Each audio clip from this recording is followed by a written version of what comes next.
चित्तस्य पदेन वाचा मलं शरीरस्य च वैद्यकेन योपाकरोत्तं प्रवरं मुनीनां पतञ्जलिं प्राञ्जलिरानतोऽस्मि।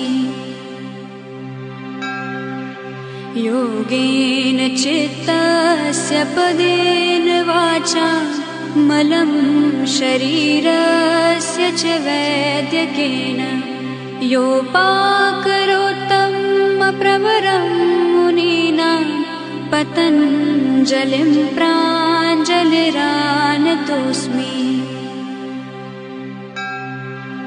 योगेन चित्तस्य पदेन वाचा मलं शरीरस्य च वैद्यकेन